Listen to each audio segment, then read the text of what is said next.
देख देख तू यहाँ वहाँ न फेंक देख, फैलेगी बीमारी होगा सबका बुरा हाल। तो क्या करें भैया?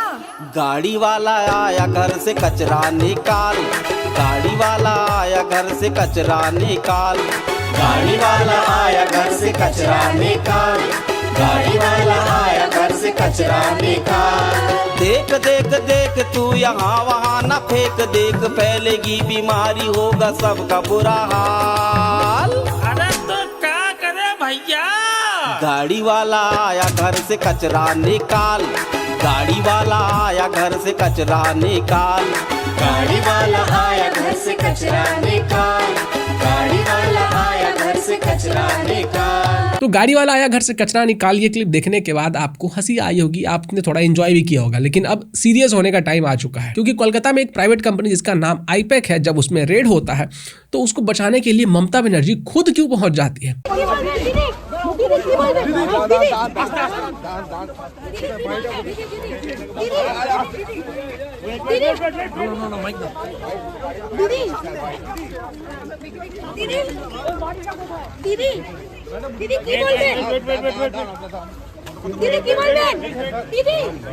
और पहुंचती तो है, इसके साथ साथ रिपोर्ट्स में बताया जा रहा है कि जो को फाउंडर है ना आईपैक का, ये जो प्राइवेट कंपनी आईपैक, इसका जो को फाउंडर है प्रतीक जैन, तो इसका जो फोन था ना उसको खुद ममता बनर्जी अपने हाथ में ले लेती है कि भाई चलो इस फोन को बचाते हैं ईडी के रेड से। और इसके साथ साथ अमित शाह और मोदी को भी चेतावनी दे देती है। To collect all of our party hard disk, the candidate list, the party strategy, the party plan. Is it the duty of the ED and Amit Shah, the nasty home minister, the naughty home minister, who cannot protect the country, and is taking away all my party documents? If I raid the BJP party office, what will be? What will be the result? They didn't have any guards. One side the SIR case, they are deleting all the names of the Bengal people. More than 2 crore people, 1.5 crore people are being called. 54 lakhs are being deleted without any asking their details. They are using WhatsApp only, and because of election they are collecting all my information of my party. देखो मैंने सब लेके आया, because I rang up Pratik, because he is the in charge of my party.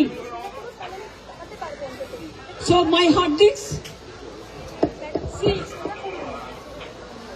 phone, hard disk, all they are collecting, and they have already attacked my IT office also. In fact, sector 5 I am going there also. ये जो प्रतीक जैन है और या ये जो एक private company है IUPAC, ये इतना क्या इंपॉर्टेंट हो गया कि सीएम अपने सारे काम छोड़कर ईडी को रोकने आ गई। लिटरली ममता बनर्जी खुद अपने हाथ में कुछ फाइल्स ली हुई थी। चलिए इस पूरे मामले को समझते हैं कि ये व्यक्ति आखिर इतना इंपॉर्टेंट क्यों है और जो फाइल्स है उनको बचाने की कोशिश क्यों की जा रही है, और इसी कंपनी को बचाने के लिए इनके जो इतने सारे एमपीज है वो इतना सारा नौटंकी क्यों कर रहे हैं। तो 8 जनवरी को ईडी की टीम कोलकाता के 2 जगहों पे पहुंचती है। पहला था आईपैक का ऑफिस जो कि सॉल्ट लेक में है, और दूसरा था प्रतीक जैन का घर जो कि ल्यूडेन स्ट्रीट पे है। और ये जो आईपैक कंपनी है इसको बनाया था प्रशांत किशोर ने। जी हाँ, वही बिहार के जो जन स्वराज पार्टी है ना, वो वाले प्रशांत किशोर। अभी प्रशांत किशोर ने इस कंपनी को छोड़ दिया है और अब वो अपने पॉलिटिकल पार्टी में लगे हुए हैं।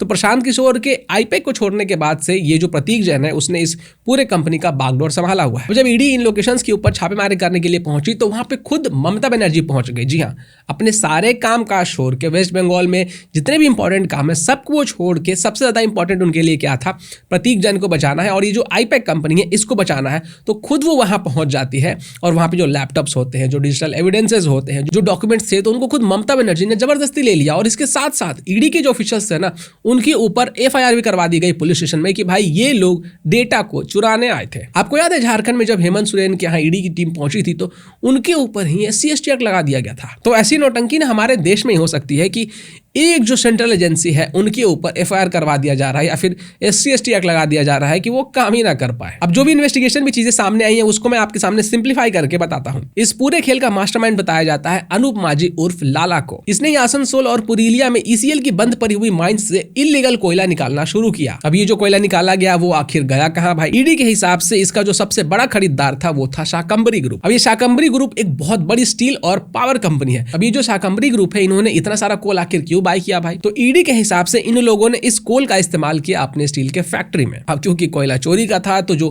खरीदारी हुई वो कैश में हुई। अब ये जो इलीगल माइनिंग करके कोल निकाली गई उसको जो बेचा गया कैश में, तो इस पूरे मामले में लोकल पुलिस का भी नाम लिया जा रहा है कि भाई जो लोकल पुलिस और एडमिनिस्ट्रेशन ऑफिशियल्स है ना वो लोग भी इस चीज को इग्नोर कर रहे थे क्योंकि उनको पैसे मिले थे। अब यहाँ पे एंट्री होती है मिडिल मैन की कि ये जो कैश आया, ये इतना सारा कैश आखिर आया कहां से? इस कैश को मैनेज करने का आरोप है विनय मिश्रा पर, जो कि TMC के एक्स यूथ लीडर है और अभी फरार चल रहा है। विनय मिश्रा वनुआतु कंट्री की सिटीजनशिप लेकर बैठे हुए हैं जो कि एक साउथ पैसिफिक ओशियन की कंट्री है और यही वो मिडिल मैन है जिसने पैसे कोल माफिया से लिए और फिर उन पैसों को हवाला के थ्रू आईपैक के अकाउंट्स में ट्रांसफर कर दिया। अब ईडी का कहना है कि विनय मिश्रा ने सेल कंपनीज बनाए हुए थे जैसे कि LTV इंफ्रा कंसल्टेंसी का यूज करके इस ब्लैक मनी को हवाला रूट से घुमाया गया और ये पैसा फिर घूम फिर कर कहां पहुंचा आपको पता है? गेस करिए।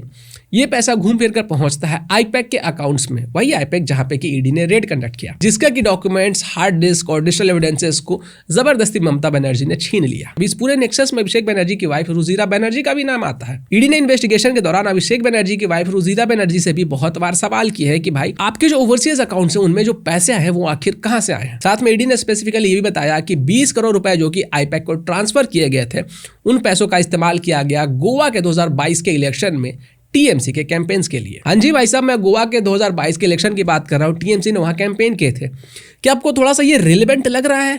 क्या आपको दिल्ली लिकर स्कैम याद आ रहा है?